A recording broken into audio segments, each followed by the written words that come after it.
What would happen if every human being on Earth disappeared?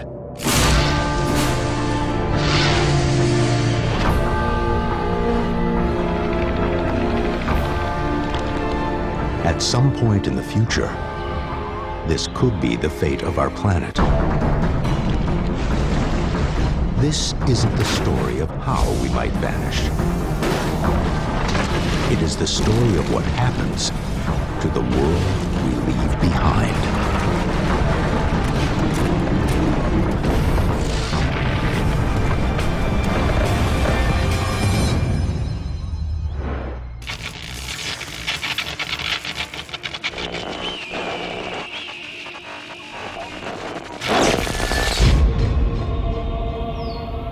The disappearance of humans may seem like science fiction. But eventually there will come a day like this. A day when people no longer walk the earth.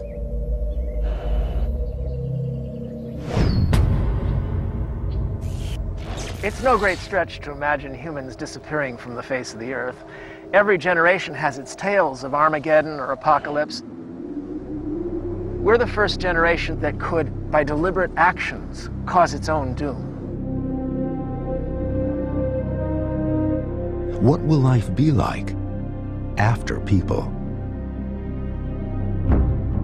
We're tantalized by our myths about our own destruction, but also tantalized by the notion, hey, maybe it's the turn of someone else. What will they do if we're gone? What will the earth do when I'm gone? It's the most natural question in the world.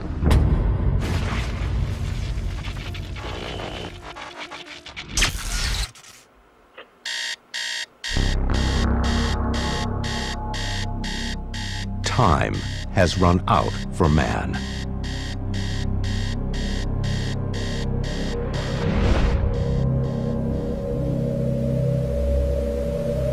Our hold on the planet is over.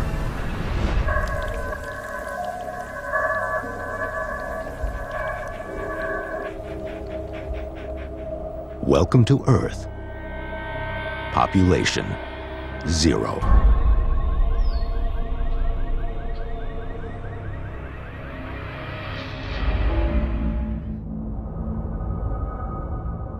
Within hours after we're gone, lights start going out around the world.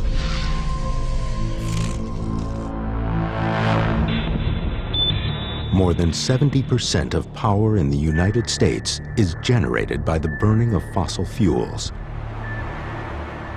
The plant will only continue to produce electricity as long as the fuel takes to be consumed. If there's no one around to provide the new fuel into the generating plant, then it'll be quite quick before the lights start going out in cities all over the world. Nuclear power plants are unlikely to melt down. The average reactor holds enough fuel to keep running for 2 years, but without humans consuming the power generated by the plant. The reactors will automatically shut down into a safe mode in as little as 2 days. Even wind generation can't last forever. The turbines require bearings and lubrication of those bearings in order to keep operating. If there's no one around to maintain the turbines, the electricity doesn't get produced. As generating plants go down, outages on the power grid contribute to a cascade of failure worldwide. After a few weeks, the planet is plunged into a deep darkness it has not experienced since humans first huddled around campfires. Perhaps the last glow of artificial lights on Earth will be seen in the American Southwest.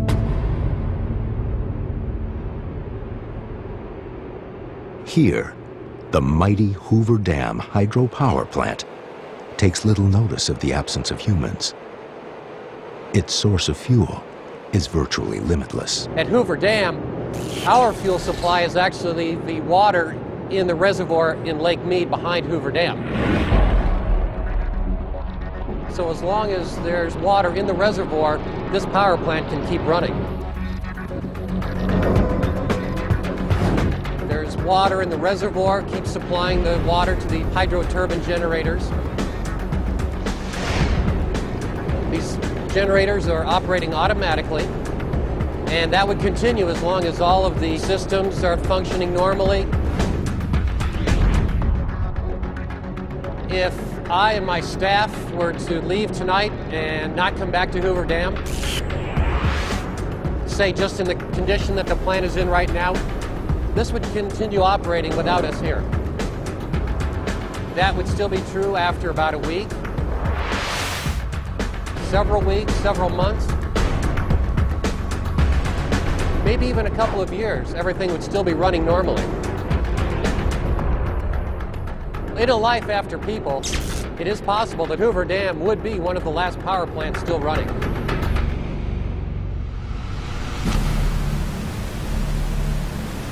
As the power goes out around the world, other systems are also quickly beginning to fail. Beneath all major cities, there's a complex network of underground tunnels. And these are there for drainage purposes or for cabling purposes, and in the case of the big cities, for transportation as well.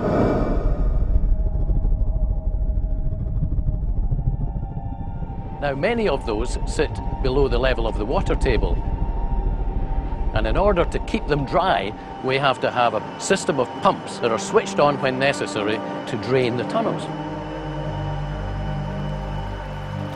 Deep within New York City subways, more than 700 pumps constantly struggle to keep out a flood of groundwater, an average of 13 million gallons a day. Now, if all these people were not around, there would be nobody to switch the pumps on. It's estimated that the tunnels would fill with water in about 36 hours.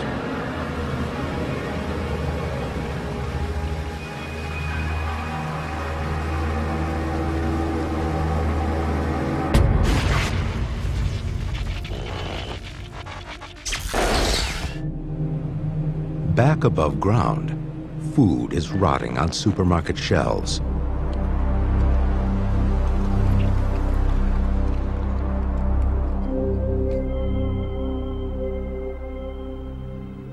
Home refrigerators become nothing more than containers for decaying food. But meltwater from defrosting freezers may provide a temporary lifeline for some of the creatures we've left behind. What will be the fate of our family pets once there are no humans left to care for them? Right from the get-go, there's going to be a massive die-off of dogs. The instant that humans are gone, they're not creating the debris or producing the food that the dogs are living on.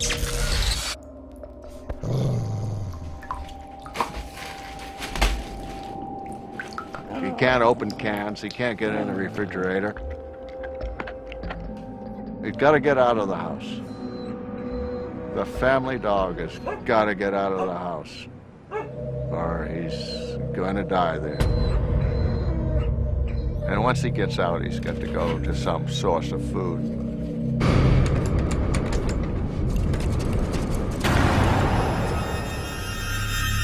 The first thing that happens is that they all jump out of the windows, and they are now out there in a new landscape. And the first whack at it is that they go back to scavenging a whole bunch of dead things out there in the world.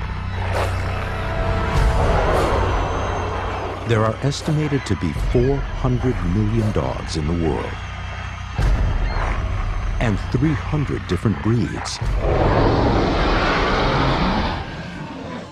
But very few of them are suited to surviving in a life after humans. The smallest dogs probably won't last a week without us. There's probably no niche for the smaller dogs.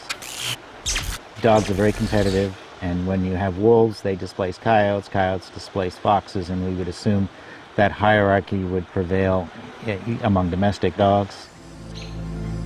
In fact, many of the unique features that have been bred into dogs over the years will now become major handicaps in the fight for survival. Your dogs with the really short legs, I think of the dogs with the really short faces or long faces, I think that they're all doomed.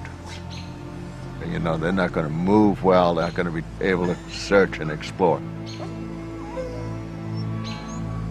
I think that the kind of the middle of the spectrum, the kind of average dog, has the best chances in this. I think that they will survive in the long haul, but it's not going to be pretty.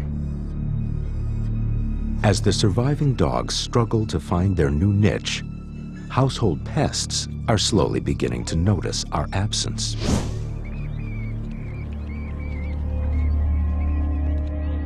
Those ubiquitous little creatures, rats and house mice, that would seem to be able to exist without us, are surprisingly quite dependent on our food supplies. Rats and mice are usually termed commensal rodents, which means that term means literally sharing the table. They are very dependent on people, and the little house mouse and the Norway rat, great examples of animals that would do less well in the absence of people. In the initial weeks after people are gone, they will raid pantries in homes and grocery shelves in stores.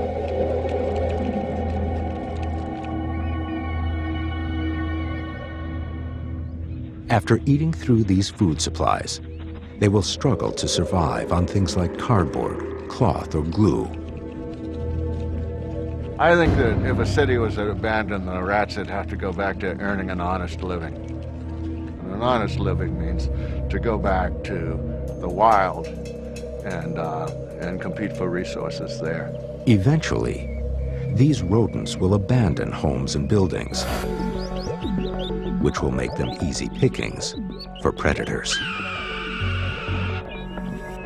Although rats and mice will most likely survive in the future, their numbers will be greatly diminished.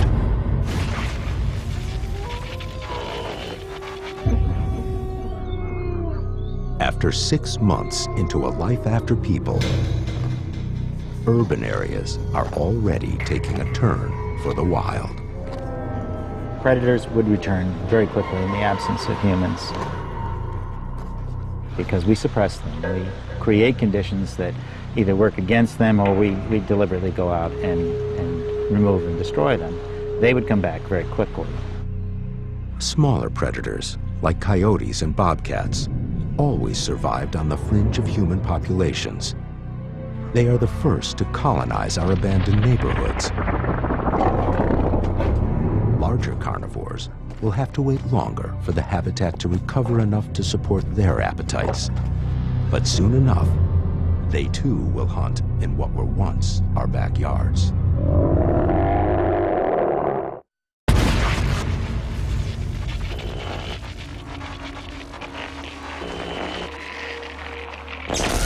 One year into a life after people, towns and cities are still recognizable, but nature is beginning to reclaim her old turf. One of the first great physical effects in the absence of people would be the transition of the impervious surfaces, the parking lots, the roads, into places that supported and then had an abundance of plant life. Any place where you have sunlight that's hitting, you're probably going to get some plant growth. Little seeds are going to get stuck in the cracks and so forth, and these things are all going to start to creep. Plants are wonderful that way. They can destroy things in matters of, a few years.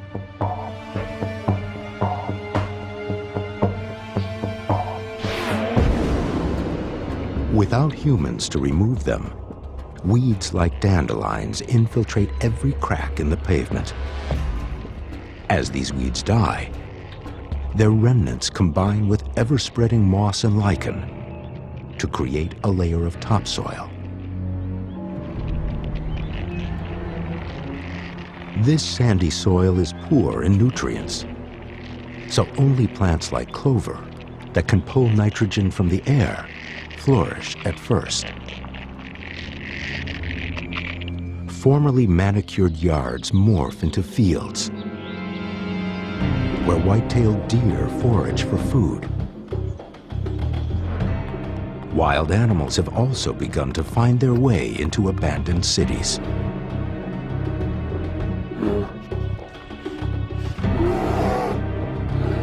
Man's supposed domination over nature has proven to be quite tenuous. The signs of our vulnerability have always been there. This is an ailanthus tree. It seems to enjoy rooting itself in very inhospitable locations, and it likes to attach itself to crevices in buildings. And when it does so, it causes damage. The roots expand, and the expansive forces of that force out mortar and stone and cause crumbling of a facade. If you get a lot of this on an entire building facade, it could cause major, major damage.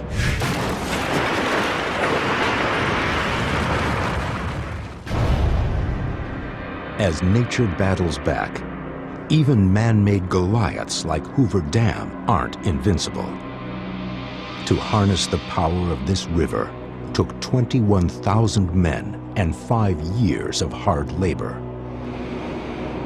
But 1 year after people, its 17 massive and seemingly indestructible generators are about to be brought down by an organism the size of a human thumbnail.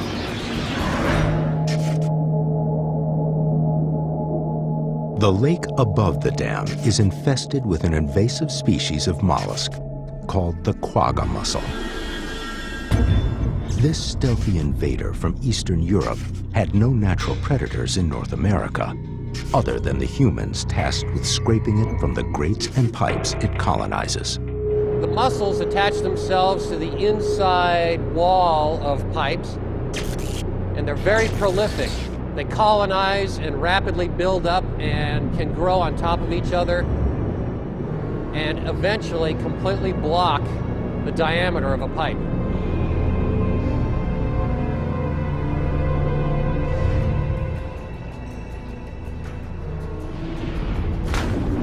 The small pipes that bring cooling water to Hoover Dam's generators make perfect homes for these creatures. And with no people around to remove them, they can spread like a cancer. And in fact, those mussels could clog up the cooling water pipes to the point where we couldn't keep these generators cool anymore.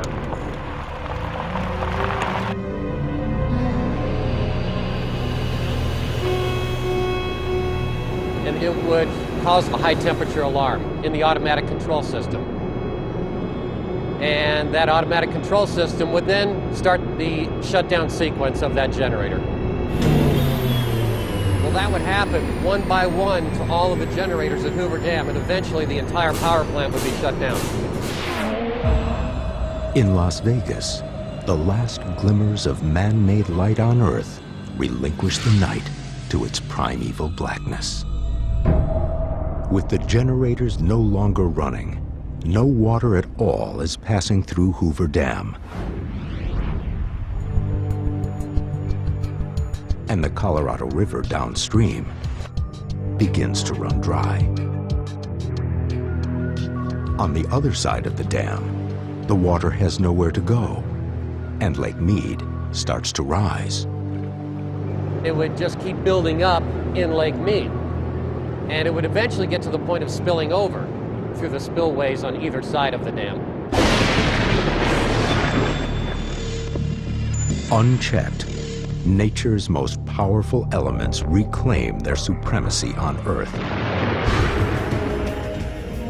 Triggered by lightning strikes, the wildfires that humans once battled so valiantly now rage unchecked.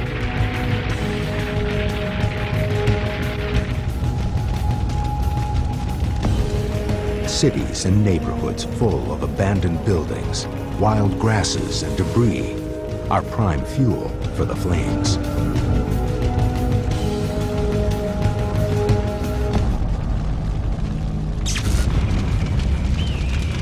Chicago burns. San Francisco's stately wooden Victorians are now only useful as kindling. And just as it did in the time of the ancients, Rome is burning again.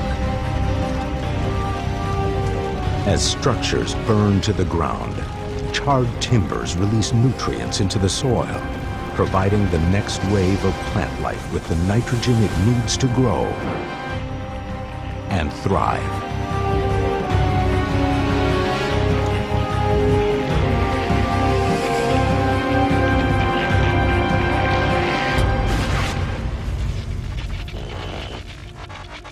"5 years after people, the roads of the world are disappearing beneath a green map that spreads like some relentless monster.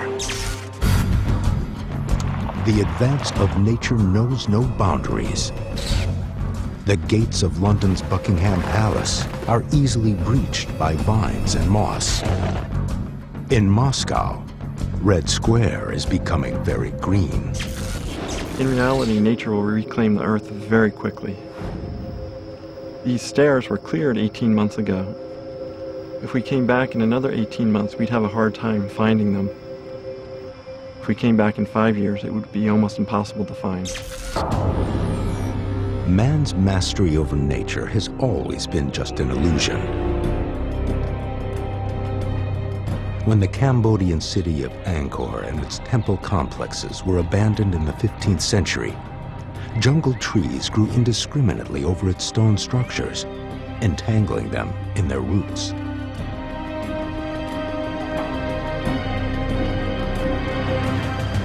Now, without armies of gardeners and repairmen, modern cities are laid bare to nature's revenge. In New York's Central Park, the great lawns, now untended, sprout with saplings. 5 years without humans leaves the park looking more like a forest. Central Park will go bananas. All of a sudden, you'll get trees, you'll get growth. All the animals and plants that are there now will go up in population levels, and they'll start to spread out into the cities. The story is the same in Washington, D.C. The great monuments have been swallowed by greenery. And on what used to be the National Mall, the sounds of the jungle are echoing. Zoo animals are really the great unknown.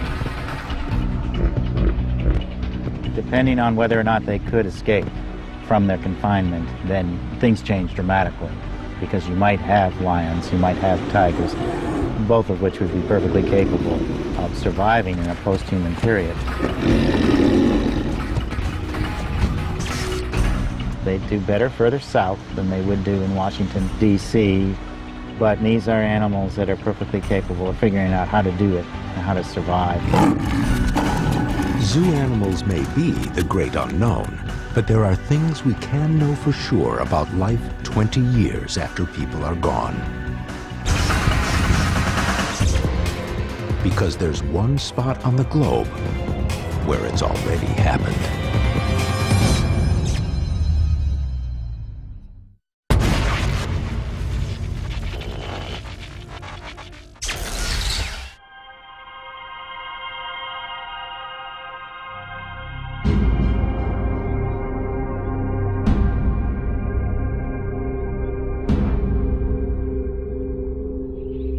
It's 20 years into a life after people.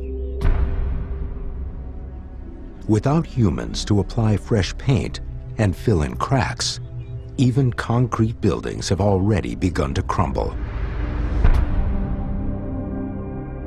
Lack of maintenance turns cities into eerie ghost towns.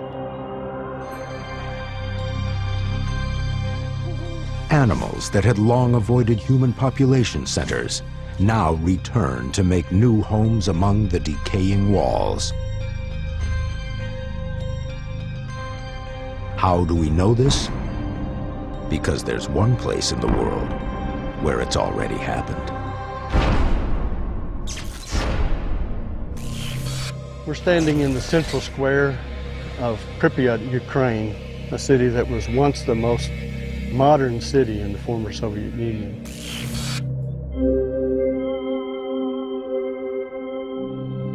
For 20 years now, this city has been sitting abandoned, and it really gives you a picture of what would happen if people are removed from a place of normal civilization.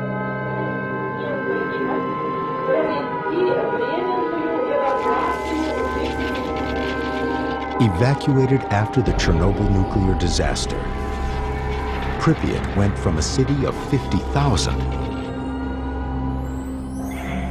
to a ghost town overnight.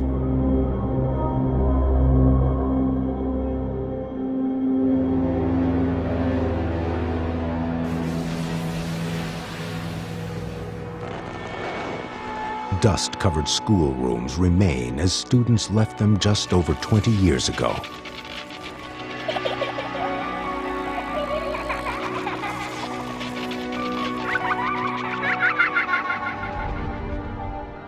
Vegetation pries apart masonry as it crawls over buildings.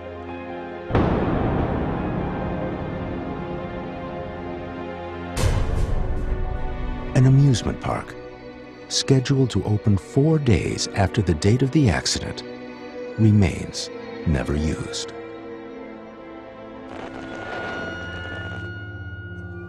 The park's Ferris wheel accumulates rust rather than riders.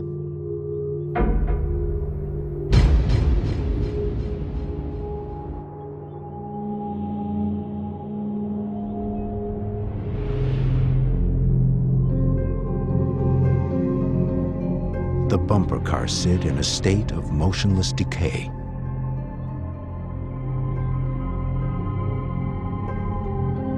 Pripyat has provided an amazing and rare opportunity to see what happens to a man-made city when humans disappear. I can see from my Geiger counter that it's really quite safe to be here. Radiation levels are not very high. But you can see that we've really hit a point of no return in recapturing these facilities.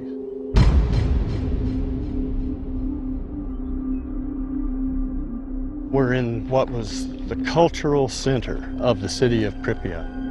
And indeed, this was a place where friends gathered, where there would be celebrations, there would be balls, there would be music, there would be dancing, there would be performing on the stage here behind me.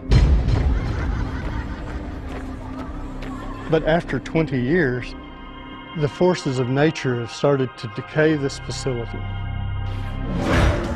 This concrete Soviet facade may look imposing, but it's no match for the frigid Ukrainian winters. As the temperature drops below freezing, water that has accumulated in cracks expands, exerting bursting pressure that pulls apart the masonry.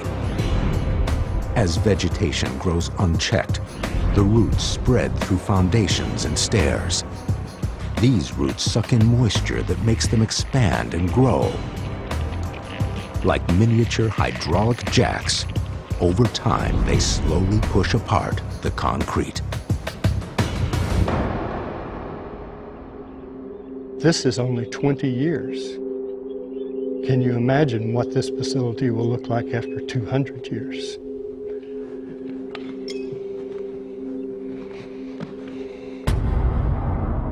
After the accident, scientists expected the worst for the wildlife in the region. Most of the trees in a 1.5 square mile area around the nuclear plant were killed off by radiation. Many animals died. But incredibly, the effect of the absence of humans for 20 years has outweighed the initial damage caused by the nuclear nightmare.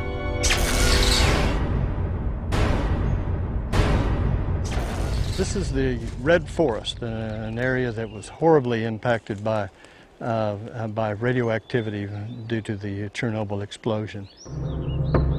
And the trees that you see around me were were killed by the radioactivity. The original amounts of radioactivity were sufficient to kill all of the wildlife in the region as well. But now we see a resurgence of the wildlife.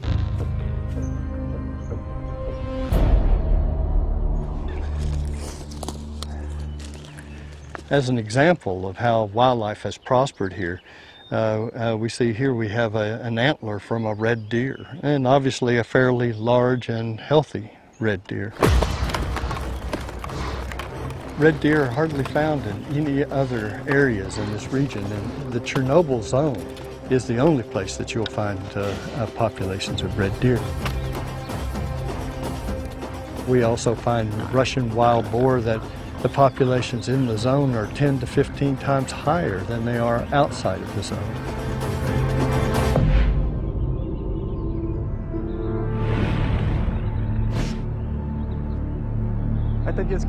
We're now at the kindergarten of Karpachy village, not far from the Chernobyl station. Children were living here while their parents worked, but after that night in April 1986, they never returned.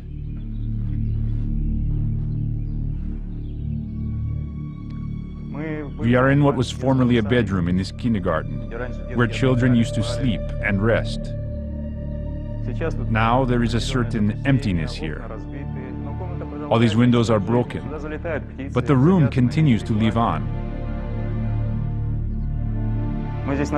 Birds fly in here and sit on these bars. We even found evidence that an owl comes here.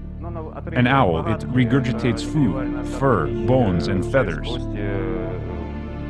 Evidently, it likes to sit here on this window pane, so this room continues to maintain life.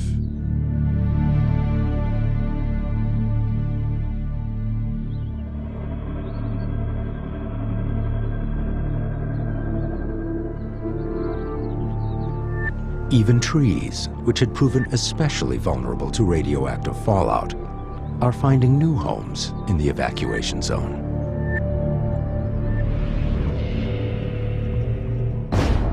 I'm sitting in the Pripyat soccer stadium where 20 years ago hundreds of people would come and cheer on their favorite team.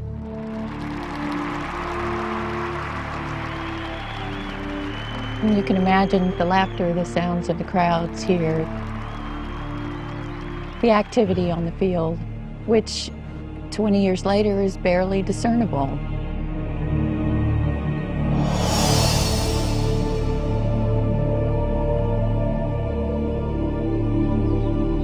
The soccer field now is going through succession, as you would expect, and returning to what it was originally hundreds of years ago, which was a mixed deciduous forest.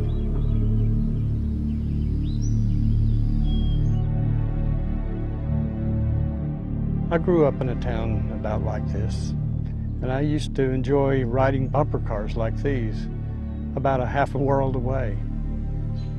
And it seems pretty sad when you look now and you see what's become of this beautiful city of Pripyat, and that people will never live here again.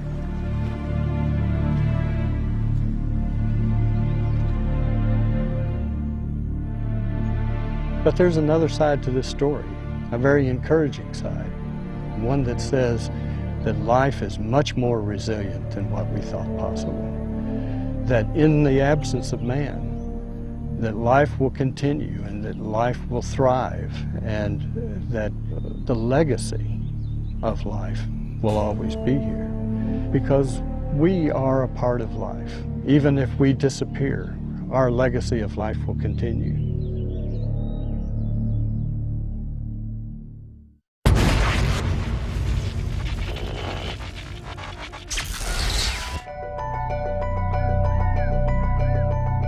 It's 25 years into a life after people. Out in the country, nature is beginning to erase all evidence of man.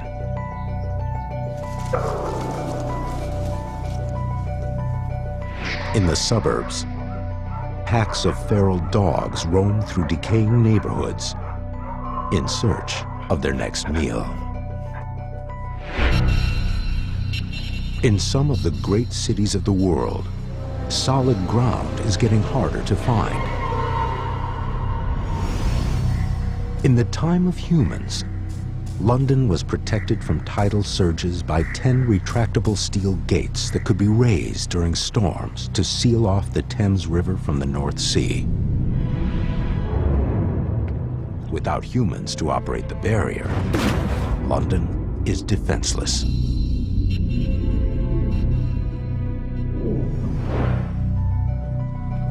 Another low-lying city, Amsterdam, meets the same watery fate.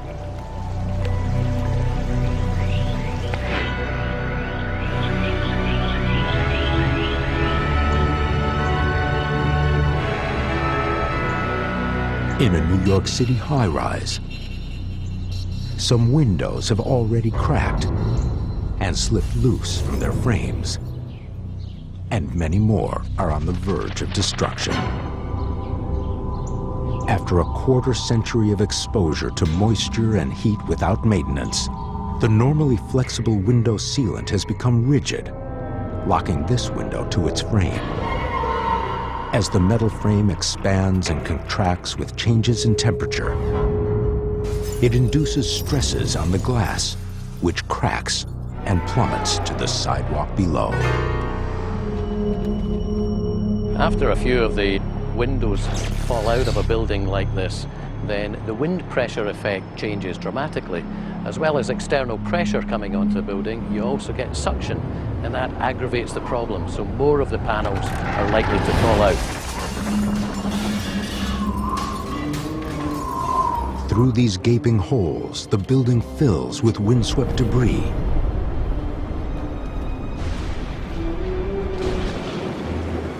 A summer storm rolls in. On top of the structure, the copper lightning deterrent system that once protected thousands of office workers is now corroded and useless.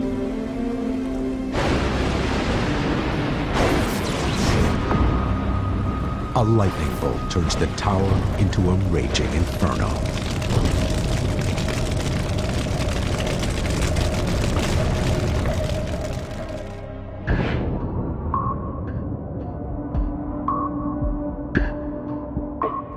The gutted building makes the perfect home for a surprising survivor.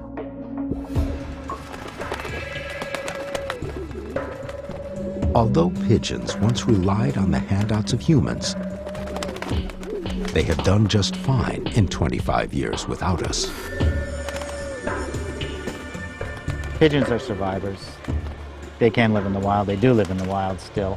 And in a period where there were no people, but there still were edifices and artifacts, or buildings, they would do very well because they would adopt these as kind of artificial cliff faces, which is what they really are adapted to. Like the pigeon, the disappearance of humans forced a change in the habits of the lowly cockroach. Think of the poor cockroach. After they gorge upon our surplus when we're gone, they'll mourn us. They'll be sorry. But the mourning won't last for long. While cockroaches thrived on our scraps, they can also eat book bindings and cardboard, and any rotting organic matter, including dead leaves and roots.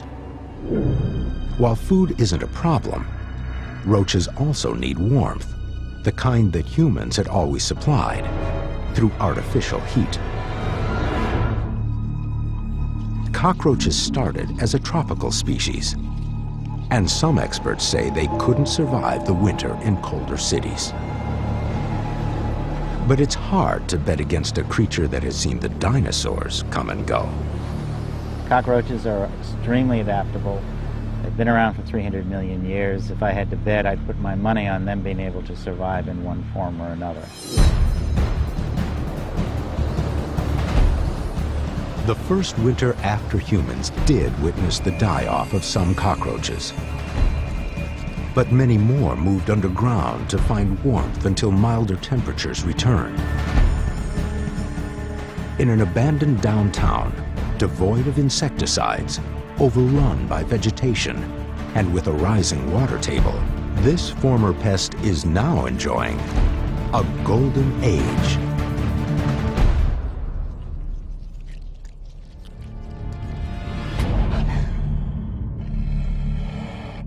Cockroaches were only a nuisance to humans. But wolves were a terror. So man hunted them mercilessly. When the first European settlers arrived in what is now the United States, it's believed nearly 500,000 wolves roamed the countryside. By the 20th century, these predators were nearly extinct in the lower 48 states. Now, with no humans left to battle them, wolf populations multiply by as much as 6 times each year. Within 25 years of our disappearance, there could easily be 500,000 of them roaming the United States again. This amazing comeback has been seen on a small scale before. In 1995, biologists released a few dozen wolves within the boundaries of Yellowstone National Park, a place where they would be protected from persecution by humans.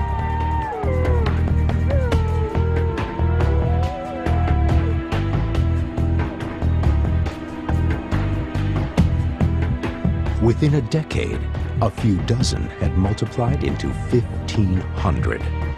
And the wolves quickly spread out from their release point to occupy territory throughout the states of Wyoming, Montana, and Idaho. It'll be fast. If you can start with just a few dozen wolves and in the course of 1 decade have a population of 1,500, and you can have a geographic expansion where they've filled up a big chunk of a 3-state area, and these are big western states. Yeah, when the conditions are right, they can recolonize pretty rapidly. Could we see them in Manhattan or Chicago? As soon as the deer get there, the wolves will be right behind them.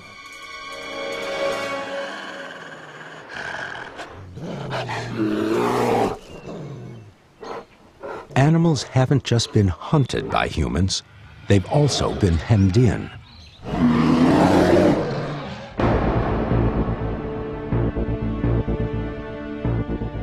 There are over 3 million miles of paved road in the United States alone.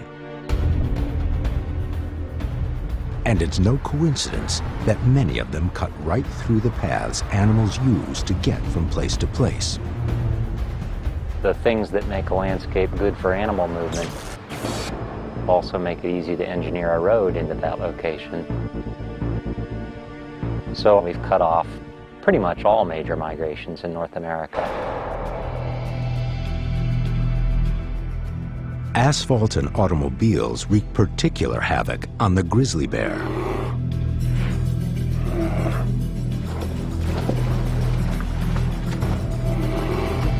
Their habitat was so carved up by roads that they were confined to isolated pockets, cutting them off from food sources and potential mates.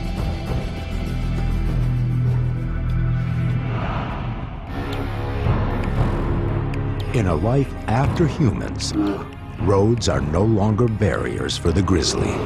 Instead, they are pathways, trails that lead them back into the heart of their former range.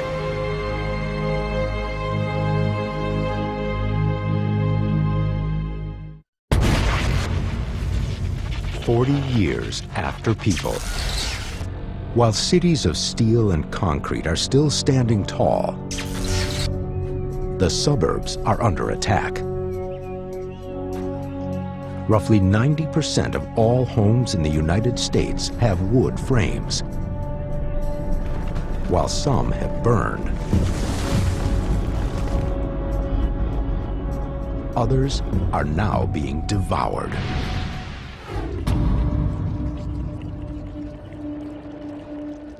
Without paint and preservatives, the lumber of homes is defenseless against termites.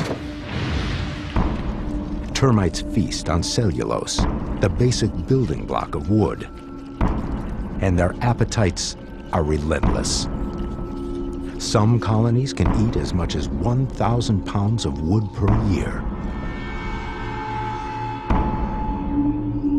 In this destructive advance, the termites aren't working alone. The process we know as rotting will occur when the wood gets exposed to the elements. And this rotting actually is a more complicated process. It's a process by which microbes attack the wood and release carbon dioxide and methane to the atmosphere. If humans were to leave, it would be a matter of decades before most structures that had significant wood components would start to decay.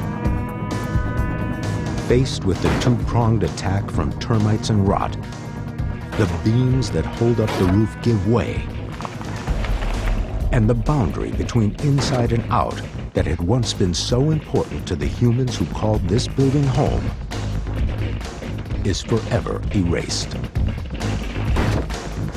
Other substances like this mortar and rock are going to last longer than several decades, but they'll still crumble through natural chemical and physical weathering processes, and eventually these walls will fall down as well, and there'll be no remnants. Now, nature will act quickly to swallow up these ruins. This crumbling house in Baltimore's Druid Hill Park was once home to the caretaker of the city zoo. It looks like this building has been abandoned for more than 100 years, but in reality, people have been living here up till 40 years ago. It's amazing how quickly the vegetation has reclaimed the area. The vines have started to climb up the walls, the trees are growing into the structure, and they're both physically pulling the structure apart and chemically dissolving it. Structures built entirely of stone or masonry will far outlive anything made of wood.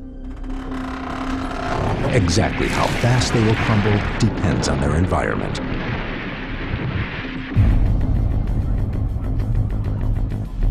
The coast of Maine really isn't very kind to buildings. Structures out here don't so much decay when you leave them alone, they melt. These structures on Black Island, Maine, used to be part of a granite quarry whose stone was used to build and decorate cities like Boston, New York, and Philadelphia.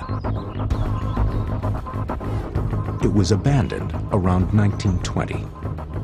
Here, the buildings have all vanished within the space of 80 or 90 years. There's almost nothing left. In the right conditions, and with human maintenance, stone construction can last for thousands of years. In some places in Europe, ancient Roman aqueducts are still in use. But without maintenance, stone can fall victim to a very stealthy enemy. One of the great enemies of stone is actually salts and salt crystals. Even thousands of years ago, people noticed the effect that salts had on deteriorating the ancient pyramids. There are many ways salts infiltrate stone buildings and monuments: polluted air, seawater, and even bird droppings. Soluble salts dissolve in water, and as the water evaporates, it will rise up inside of porous building materials, things like brick and stone and even concrete. And what happens is the salts will continue to grow inside the pores of the stone until they come up against the side of the wall, and they'll actually push the stone apart. What we're seeing in this time-lapse video really shows the rapid decay of the stone in response to this deterioration by salts. In this experiment, it took about 3 weeks to go from this piece of stone to this piece of stone, which is completely deteriorated by sodium sulfate crystallization. 3 weeks in this accelerated aging chamber are equivalent to a few years in the harshest of environments, or a few decades in a more benign desert climate. If we could see microscopically what's going on inside the pyramids, this is what would be taking place. You could actually see the salts deteriorate the stone. Although not immune to decay, the pyramids have survived for nearly 5,000 years because of their sheer volume and their hot, dry desert environment. Too massive to be destroyed by either man or nature, The pyramids of Giza were the only one of the 7 wonders of the ancient world to survive into the modern era. Many ancient monuments have survived only because of human maintenance throughout the centuries. The Sphinx was uncovered and restored for the first time back in 1400 BC. Modern experts who have studied the Sphinx predict that without human intervention, deterioration from salts and wind erosion could render it a pile of dust within 500 to 1,000 years.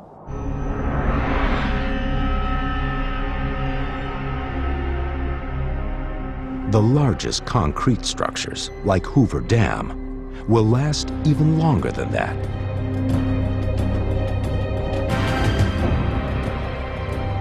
Hoover is so thick that over 70 years after it was constructed, the concrete deep inside was still curing.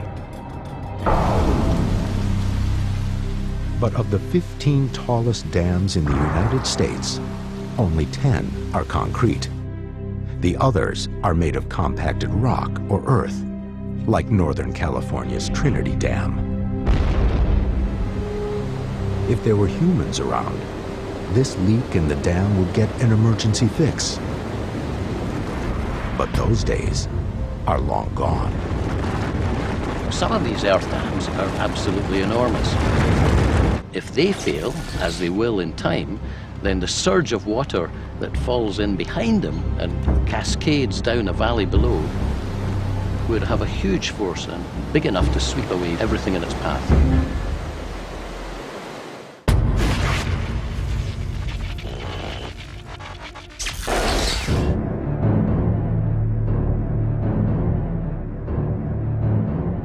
"50 years after humans, the strain of neglect is beginning to show on even the best designed of man-made structures.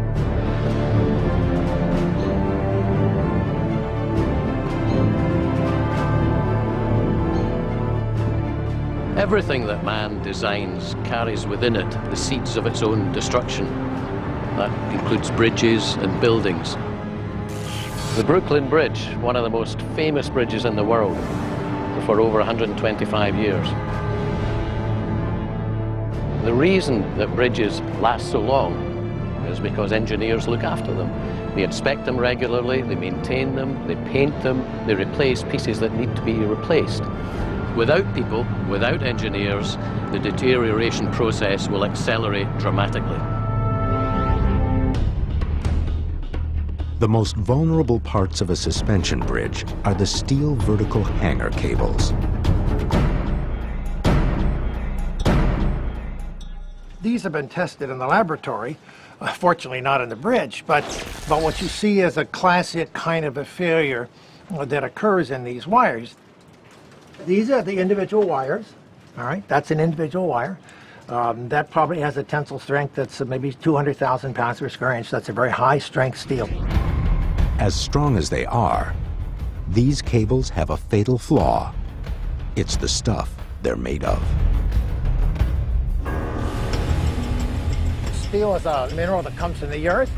It's mostly iron. So it's probably 95, 98% iron.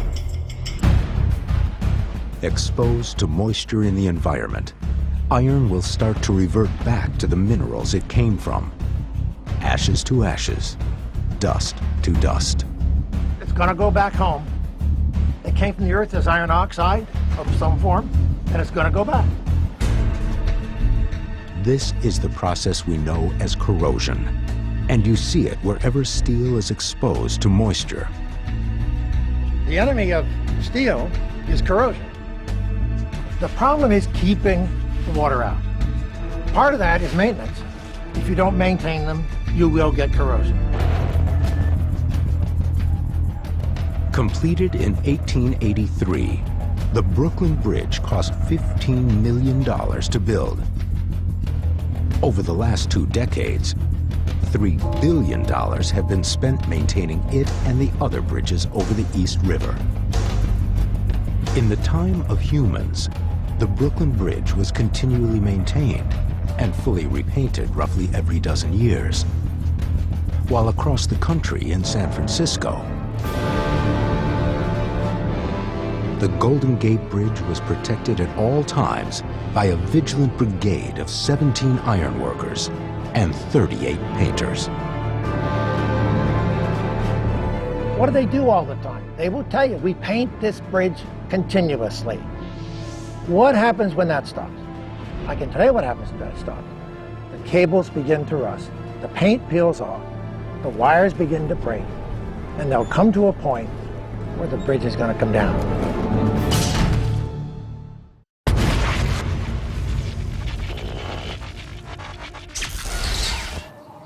75 years after people. Most of the 600 million cars that once traveled the roads of the world are now just rusted remnants of the human past. Abandoned cars will behave differently depending on the environment that they're in. A car left in the Mojave Desert, for example, is going to last a long time. A car abandoned in my native Scotland is going to have a very different fate. Any cars in a coastal environment with salt in the atmosphere, they might not last more than 20, 30 years. Tires deflate within a few years, although the rubber and synthetics they're made of will remain intact for centuries. Paint deteriorates quickly, and once it flakes away, rust corrodes the car's body at a rate of 0.005 of an inch per year. 75 years after humans, most cars, even in the most forgiving of environments, will be reduced to skeletons. After a century, the family car is a barely recognizable heap of metal.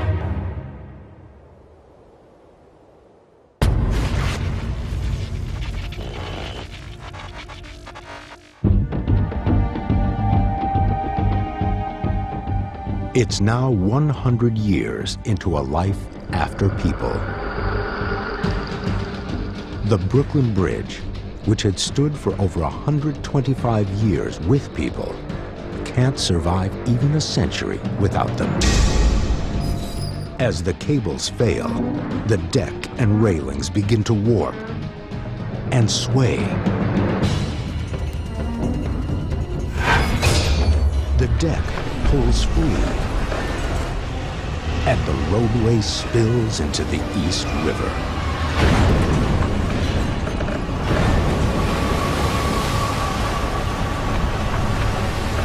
As an engineer, it's very sad to contemplate that this beautiful, iconic structure has got an end to its life.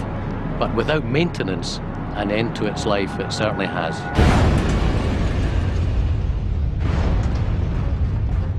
How exactly do bridges fail? Once corrosion starts, the wires begin to crack. And the wire doesn't have to have a very big crack before it breaks, maybe a third of the way through. But you may wonder, what happens when they fail? How do they fail? Do they just break, or what do they do? And the answer is they tend to shred and fail with individual strands starting to fail and then kind of cascading, and a whole series of wires then begin to break. A suspension bridge like the Golden Gate can survive the weakening of one of its vertical cables. But once 2 or 3 start to go, the whole bridge is in jeopardy. Twisted steel crashes into the waters below. It's going to be gone. 200 years? I doubt it will last 200 years. The bridge is going to be in the drink. If some of our largest structures have already failed after 100 years, can there be any hope that our civilization will leave a permanent mark after we're gone?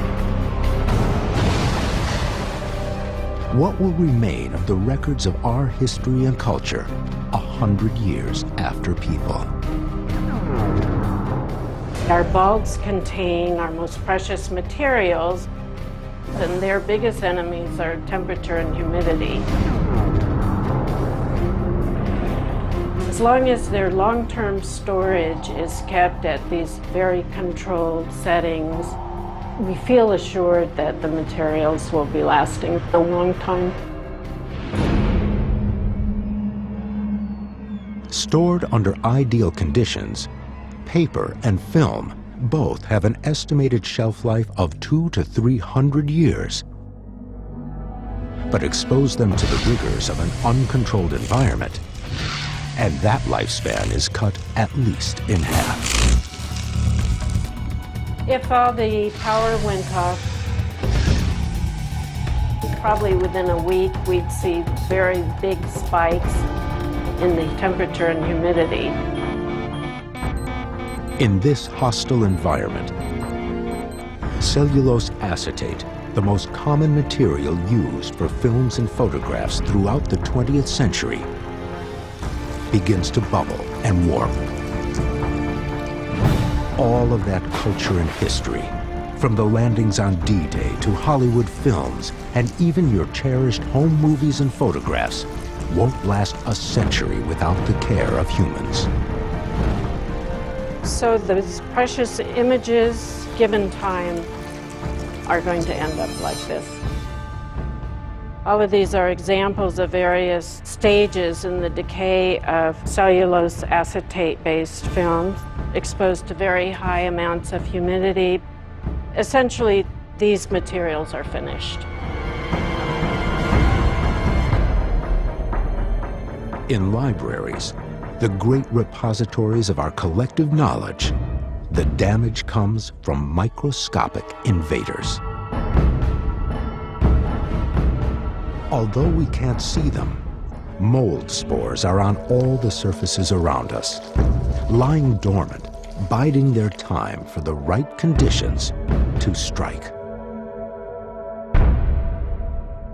High humidity creates the right conditions.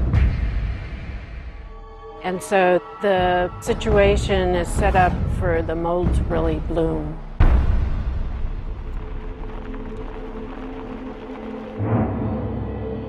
Some books and documents will avoid this fate.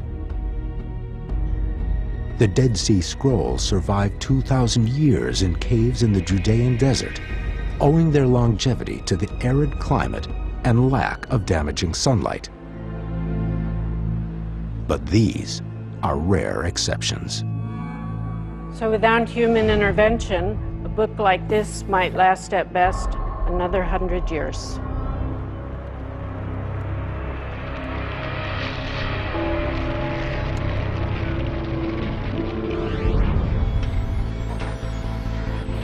Even our digital media won't last forever. Estimates for the lifespan of CDs and DVDs range from a few decades to a few centuries under ideal conditions. We know about the ancient Egyptians because what they left behind was engraved in stones. Our form of capturing knowledge, information, our history, our advancement is typically either in a computerized form in a CD or in a printed paper like this. What we have here is something that will degrade over time. It will not last for thousands of years like what the ancient Egyptians left behind. It seems pretty ironic that with all of our advances, we still have not come up with anything as durable as clay tablets and stone tools.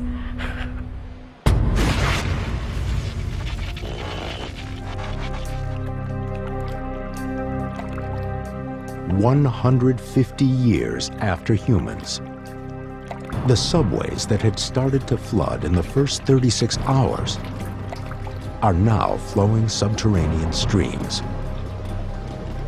The beams and archways that hold up the roofs of these tunnels are on the verge of collapse. Now, these tunnels are not far below street level. These columns are supporting not just the roof of the tunnel, but the street above. And in time, if these tunnels are inundated and flooded with water, corrosion will start to take hold and we'll start to see collapses.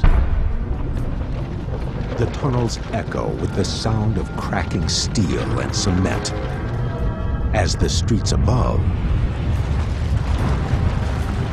are sucked into the underground.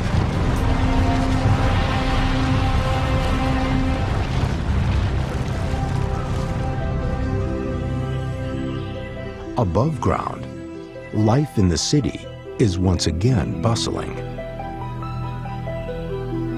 Vines have grown up the sides of abandoned skyscrapers, adapting to feed off rainwater that pools in crevices and on ledges. These vines all start up, and the vines have little branches. It'd be nice if they produced for fruit or something that was edible. We got to have a plant with some fruit or, you know, some source of energy for animals. And then you would get this vertical ecosystem out there, and you would get birds nesting in there, you get things hunting in through there, you could have snakes there, you could have all kinds of things.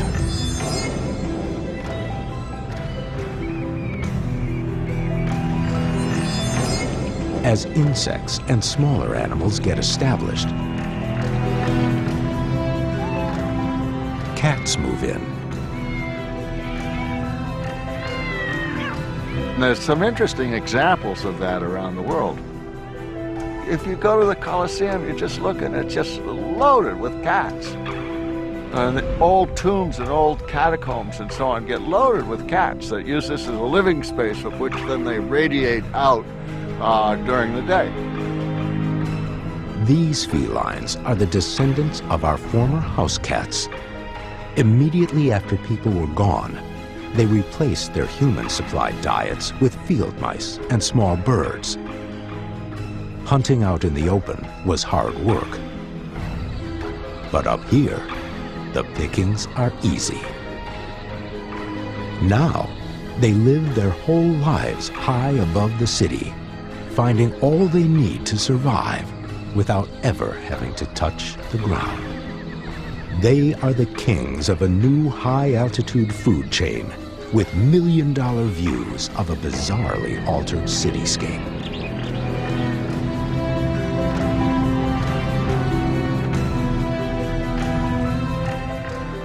I could picture New York City with all the buildings covered with vines, you know, hawks sailing around. It'd be lovely. It would be absolutely lovely. For cats, life in this new environment could eventually lead to some strange adaptations. I suppose if you wanted to be really imaginative about it, you could say that eventually they could be like flying squirrels and so on. They could glide from places. The possibility is always there for some imaginative responses to this unusual environment. While some cats have made a great leap forward, many dogs have reverted to the ways of their ancestors. Some that have interbred with wolves now prowl in packs to bring down larger prey.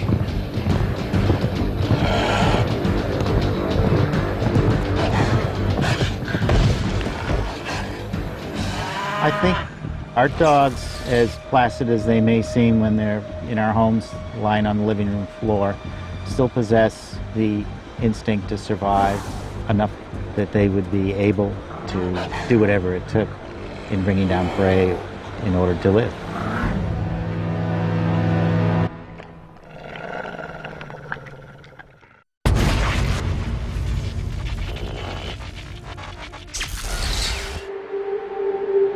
"150 years after people, the oceans are teeming with life. The creatures of the sea have welcomed the disappearance of mankind. Historically, we've treated the oceans in two strange ways at the same time. A pantry and a toilet. And over time, our ability to damage the ocean has grown and grown and grown. With humans no longer fishing and polluting the sea, the path was cleared for this astonishing recovery. It has happened before. During World War II, Allied fishing trawlers avoided the North Atlantic, and populations of fish there skyrocketed. And here, the basic biology of these kinds of animals is working in our favor, because animals like this sunfish can produce millions of offspring in a year, much more than an equivalent-sized terrestrial animal like a cow. And because of that prodigious potential to reproduce, the oceans could come back pretty quickly if the human population were suddenly to disappear. Research has shown that in the 18th century, before the havoc caused by humans, the oceans were capable of sustaining massive amounts of life. So many whales that they stink up the air. So many tunas that they froth the ocean. So many turtles that you could walk across the sea on their backs. So if people were to vanish off the face of the earth, then that's the kind of ocean it could be.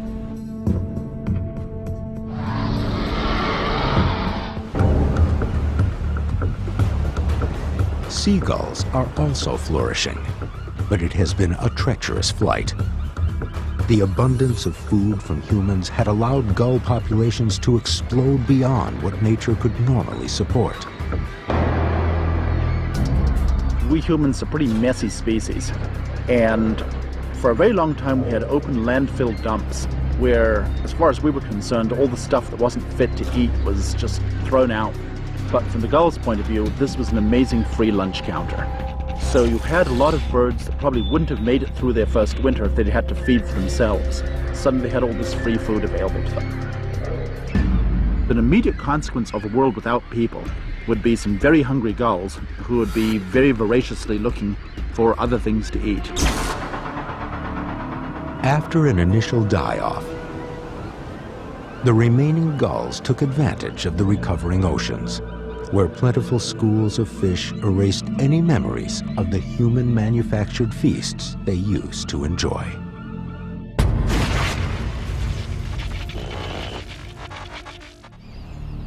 "200 years after people.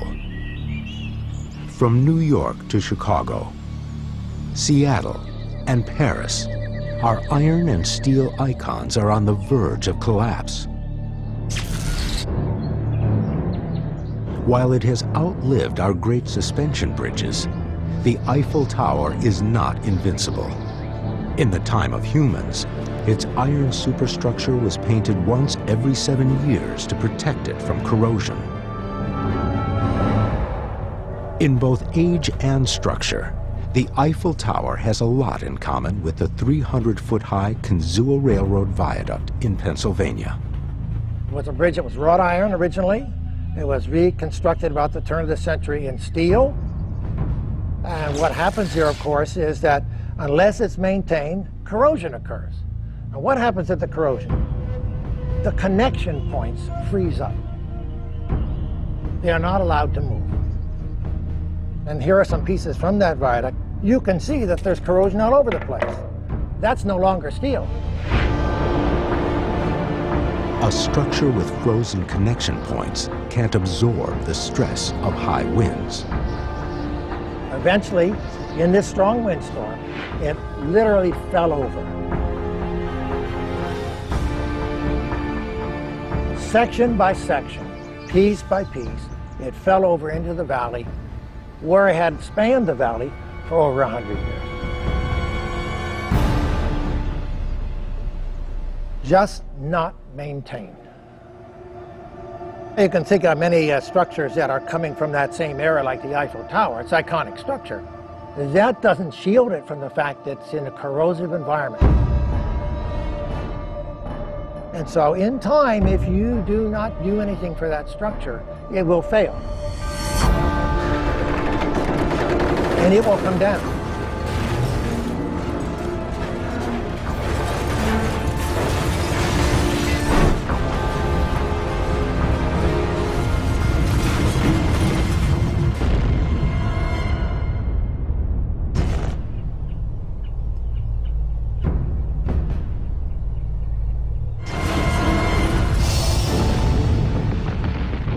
time between 1 and 300 years after people will likely be the era of the great collapses worldwide.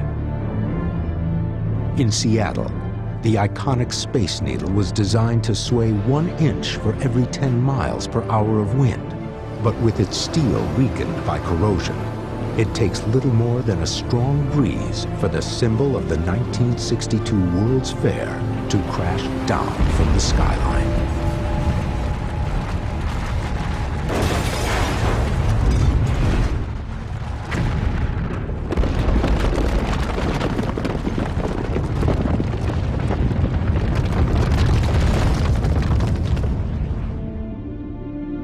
When humans disappeared, sea levels were already on the rise.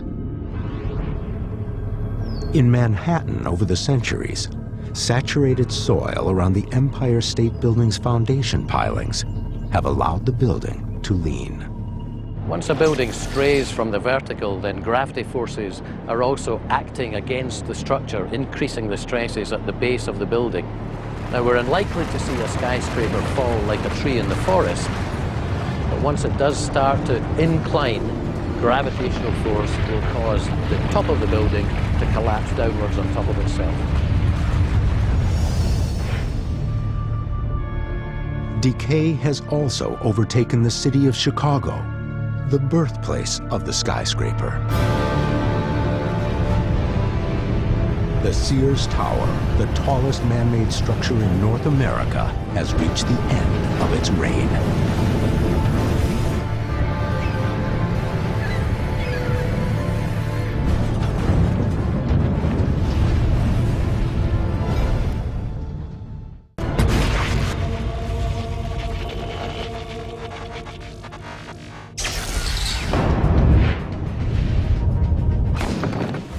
The first 500 years after people has been an era of decay and destruction.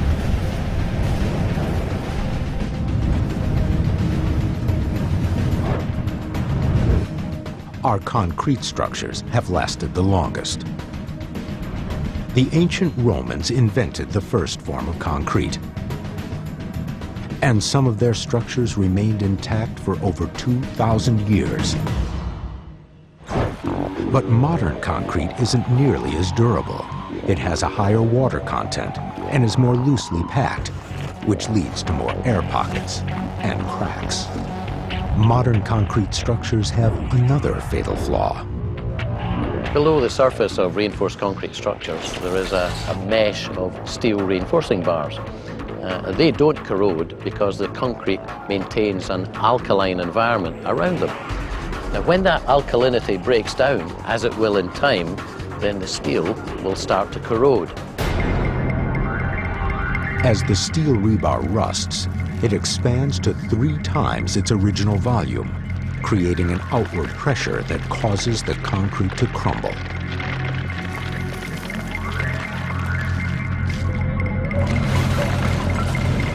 In very broad terms, after 50 years, we'd start to see surface cracking on concrete. After 100 years, flaking of the concrete surface. After maybe 500 years, most reinforced concrete structures will be gone. We look at these images of our fallen civilization. It helps us to identify with the past, with the Greeks and the Romans, with the crumbled mud brick cities of Ur. Each of us knows that our bodies are going to fall apart. Why not our cities too?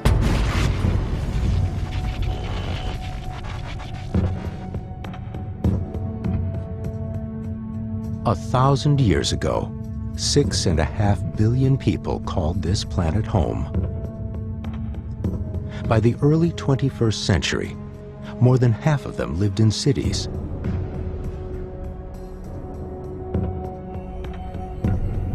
Now, those cities are unrecognizable.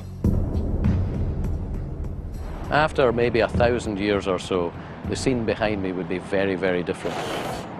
There'd be very little evidence of buildings, very little evidence of the activities of man. What we would see would be a jungle of vegetation. The future of cities in a life after people can be best imagined by looking to the past. This is Minetta Street in Greenwich Village. Most New Yorkers might come here and wonder why it curves like this. It curves because once upon a time there was a stream here, Minetta Brook. There were more than 40 streams on Manhattan Island.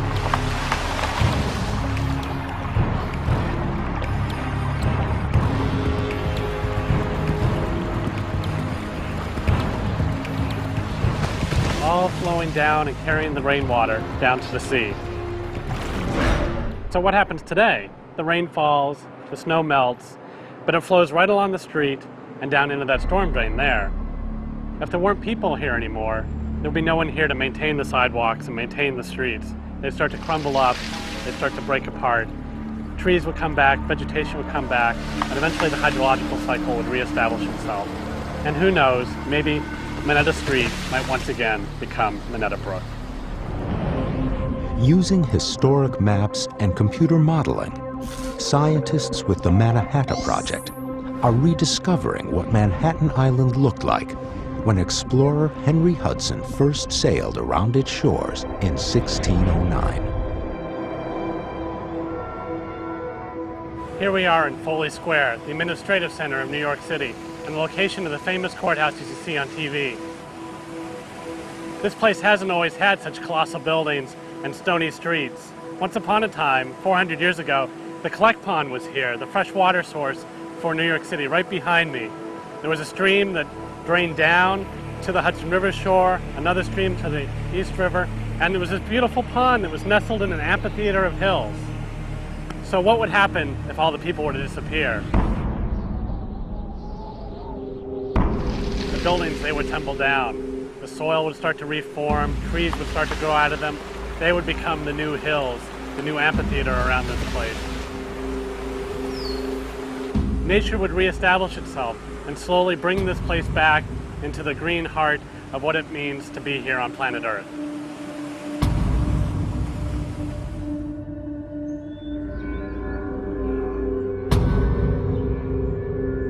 New York City, like the rest of the planet, has changed radically.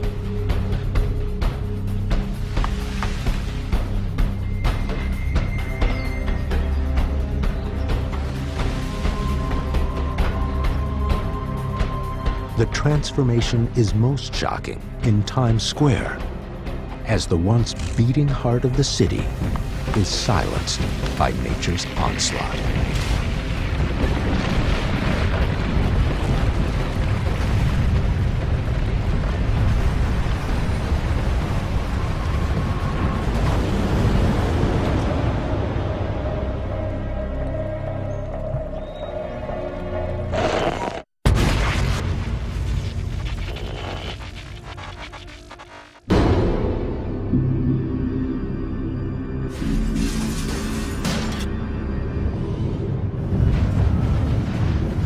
It's 10,000 years after people.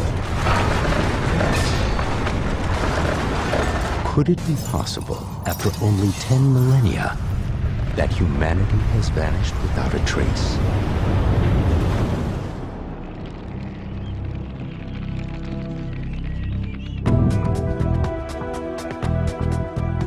Human scientists once predicted that our history and culture would live on through our radio and television broadcasts, which carry on through the universe toward the infinite.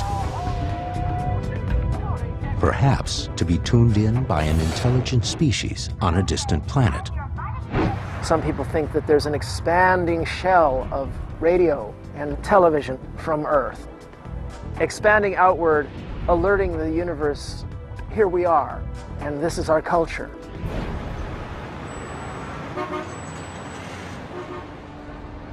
Unfortunately, recent calculations by, of all people, the SETI, Search for Extraterrestrial Intelligence group, has shown that all of this dissipates within 1 or 2 light years into noise.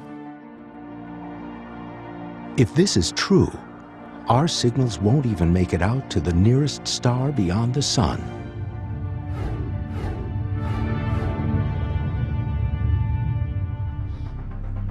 So what will remain 10,000 years after people, to tell the story of the once great civilizations that walked the earth. Iron corrodes, concrete crumbles, wood and paper decay.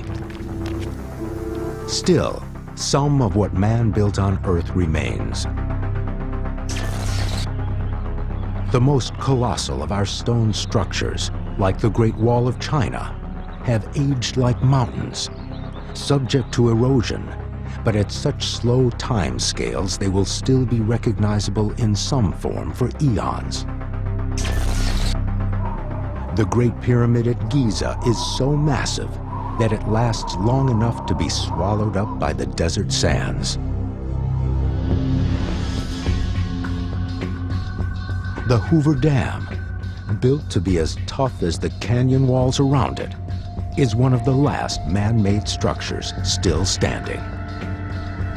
But now, thousands of years in the future, Earth is about to be visited by the last of the great collapses.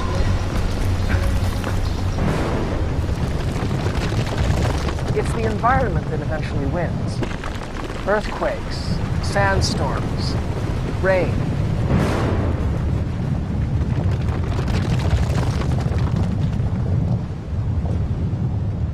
But there are a few exceptions. I would have to say that Mount Rushmore, carved out of solid granite in an ecologically stable place, the only enemy it has is wind-driven pellets of rain.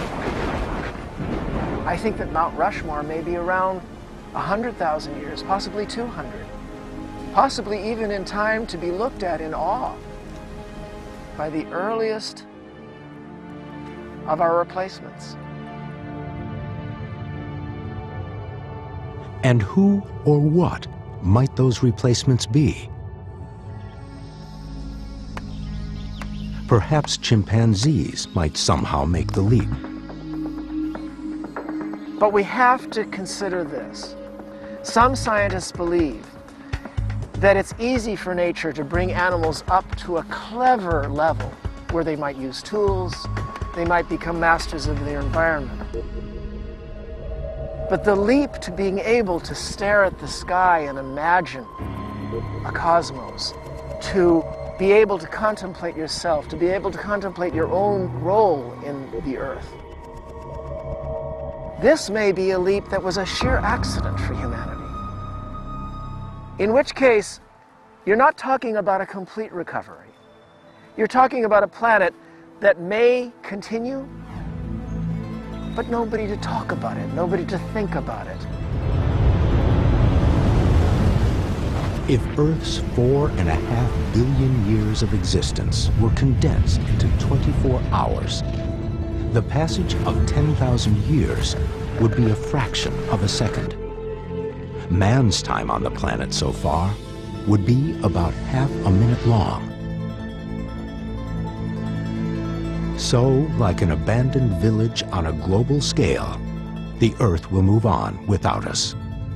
There was life before people. There will be life after people.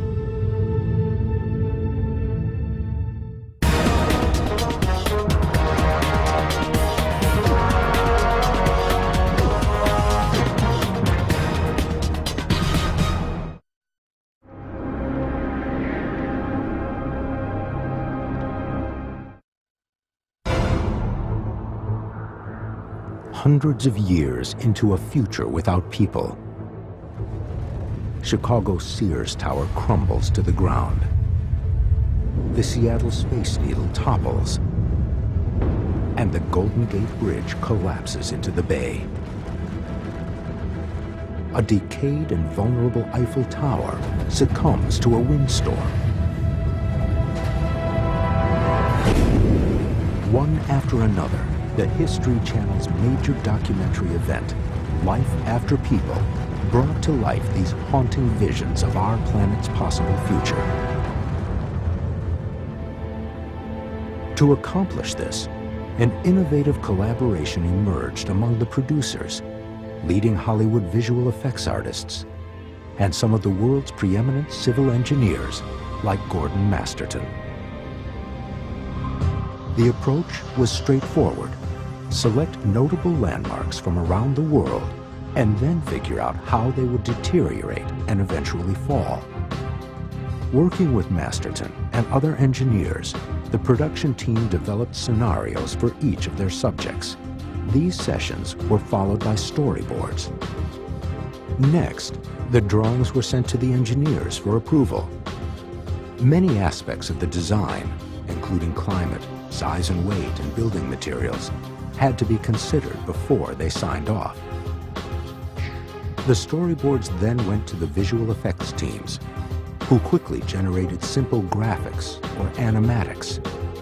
Again, the engineers were brought in to approve the work in progress.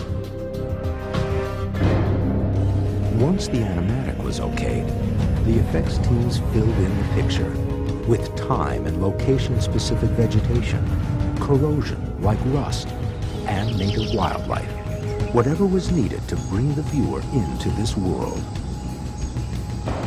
While we obviously will never witness life after people, the team that created the visual effects for this History Channel special has given us an amazing glimpse of what this future might look like.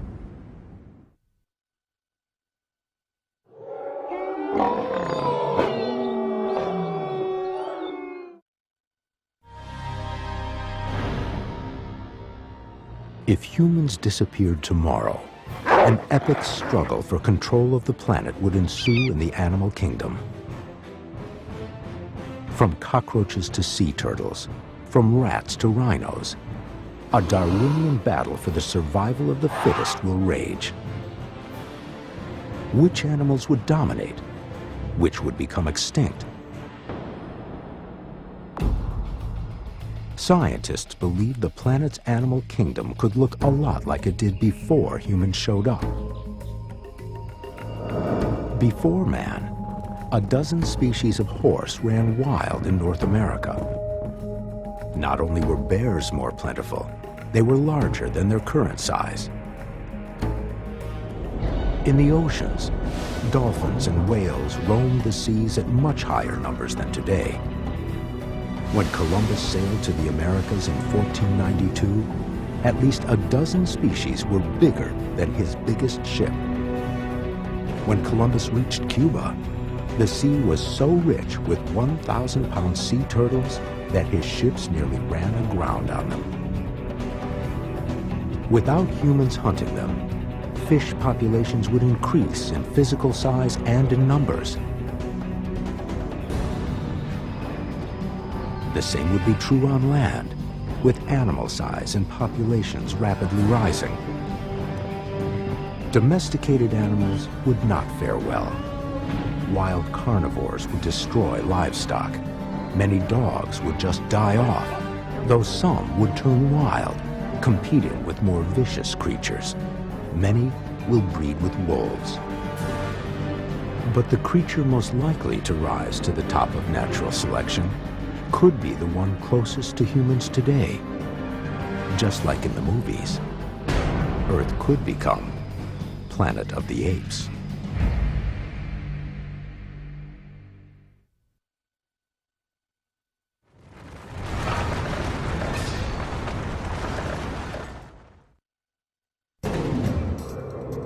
If humans vanish from the face of the Earth, nature will slowly reclaim the planet.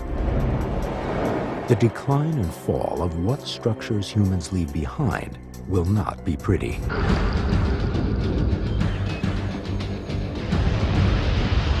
Though a few things will survive, some of the first structures to suffer will be underground tunnels that require pumps to keep water out. With no humans to run the pumps, the subway systems in many major cities will flood.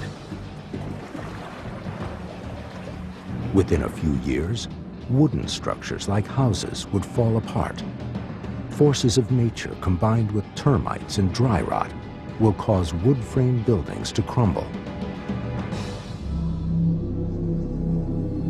Some bridges, like the Golden Gate Bridge in San Francisco, would fall in less than 200 years due to lack of maintenance and corrosion. Eventually, steel-framed buildings will come crashing down.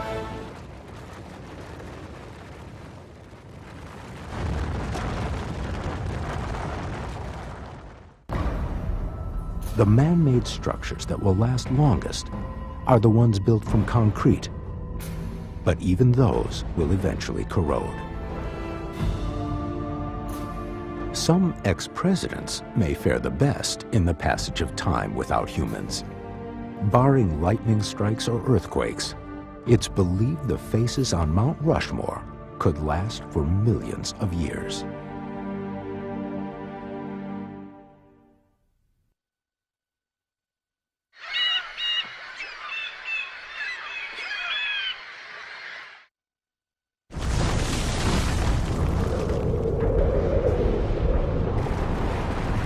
Conventional wisdom says the end of the human race will likely result from natural disaster, plague, or nuclear war. But there is a new theory that our extinction could happen because our bodies would simply give out. Nearly 99% of all species that ever lived are now extinct. And of those, it's believed only 4% died as a direct result of one of the 5 cataclysmic extinction events in the Earth's history. Meaning 96% became extinct in part because of their genetic inability to adapt. Some scientists pose a theory that there may be a ticking bomb inside us, somewhere in our DNA, that could eventually lead to the end of the human race. This theory involves the deterioration of something called telomeres. Telomeres are enzymes that form protective caps at the end of each of our DNA chromosome chains. Without telomeres, our cells would become unstable. As our cells reproduce during our lifetimes, telomeres also reproduce, but not as well. Eventually, telomeres begin to wear out, causing instability in cells, which might lead to age-related diseases like cancer and Alzheimer's.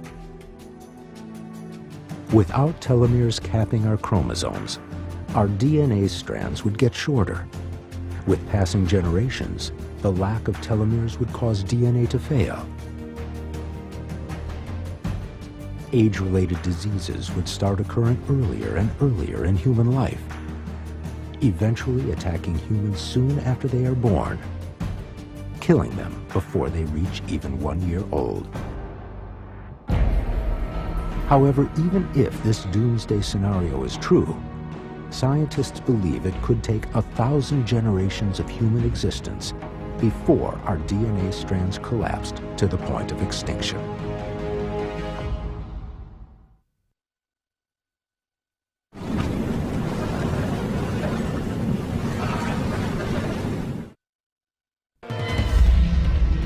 If people on Earth vanished, one cause could be a meteor strike.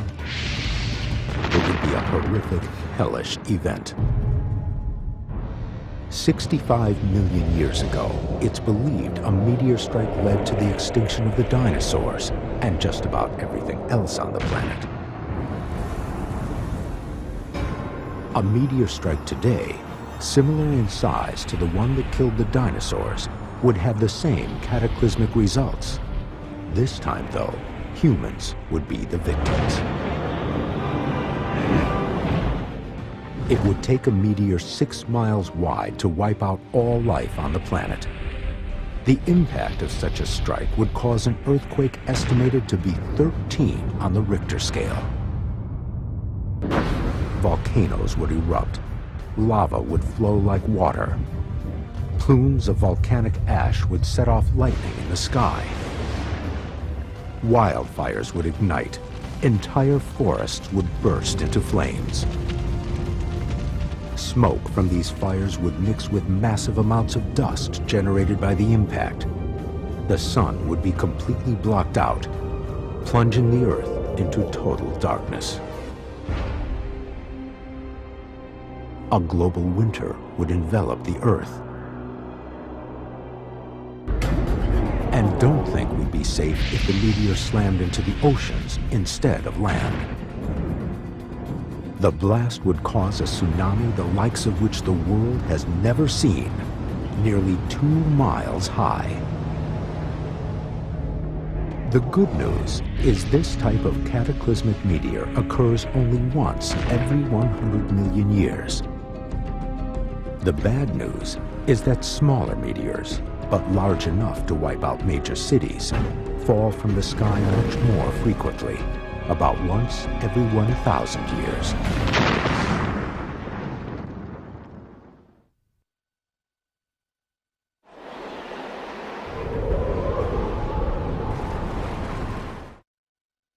Five, 4, 3, 2, 1. The threat still exists. The possibility that the human species can be destroyed by all-out nuclear war. But this won't happen from the direct impact of hundreds of nuclear weapons raining down on cities around the world, or even the radiation. Instead, total annihilation will come from what follows: a cold, bleak, choking nuclear winter. It is a scenario first posed during the Cold War by American astronomer and astrochemist Carl Sagan. The theory, controversial to this day, goes like this. In a total nuclear war, weapons would explode over major cities throughout the world, creating huge firestorms. These firestorms will consume everything in their paths, sending huge clouds of toxic smoke and soot towering into the atmosphere. These toxic clouds will be carried across the globe by the prevailing winds. This thick soot will block out all but a few of the sun's rays, resulting in a bleak darkness descending upon the Earth. Without the heat of the sun's warming energy, temperatures on Earth will plummet. Sub-freezing temperatures, combined with fallout from the nuclear blasts, will quickly begin to snuff out life. Without sunlight, there will be no photosynthesis. Vegetation will be doomed. Fields will wither and die. Starvation and disease will be a continuing nightmare for the humans unfortunate enough to have survived the original nuclear blasts. It's believed that the soot choking the planet will eventually dissipate, letting sunlight back in. But it will be too late, as the sun will return to an Earth devoid of almost all forms of life.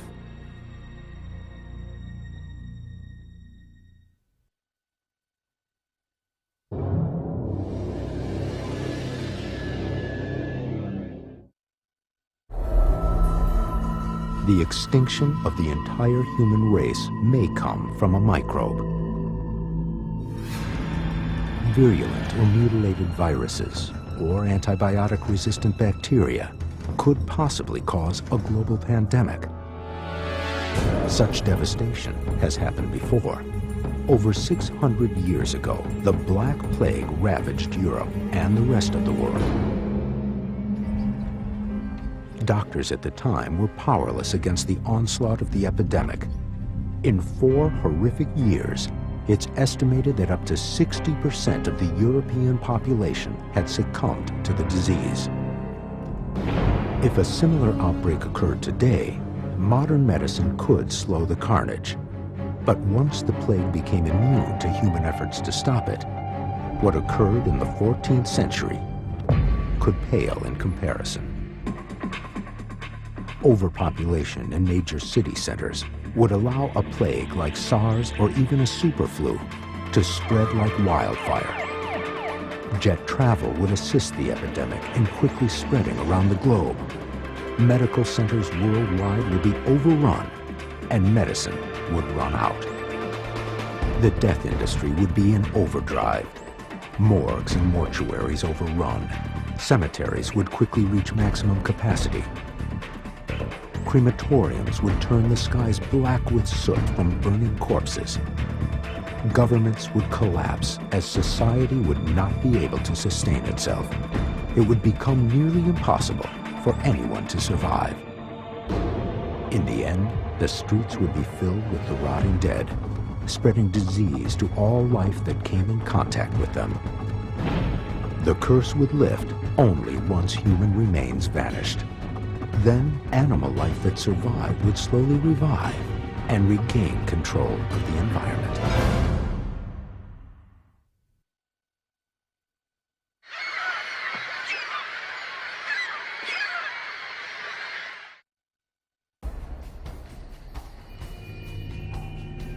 A planet without humans won't mean a planet without trash. In fact, some of the garbage we generate today will not only outlive us, but might last longer than all life on Earth. Trash that is born of nature will break down the fastest. For example, a banana peel will pretty much be gone within 3 weeks, newspapers in about 1 month. A cotton rag will last 5 months, and a wool sock will take 1 year to vanish. Beyond that, the world of trash gets more complicated. It seems the more humans are involved in the creation of something, the longer it will take to break down. Tin cans will be around up to 100 years, while aluminum cans can last anywhere from 200 to 500 years. But the most notorious trash of all comes in the form of styrofoam and plastics. A plastic jug, for example, can last 1 million years. Even worse, a simple styrofoam cup will last indefinitely. Scientists are unsure if it will ever break down. It's estimated worldwide that there are 46,000 floating pieces of plastic for every square mile of ocean. Plastic trash is not always visible from the surface. Much of it hovers in the seas around 100 feet deep. An area in the Central Pacific, twice the size of Texas, has 6 pounds of plastic floating in it for every pound of phytoplankton. Midway Atoll in the Central Pacific Ocean has become an island garbage dump simply because prevailing currents carry so much plastic trash to its shores. Microorganisms that normally break down garbage are powerless to attack plastic. And since plastic does not photodegrade over time, it simply breaks into microscopic pieces, which are ingested by marine life, a meal that leads to their demise, leaving only the plastic remnants behind forever.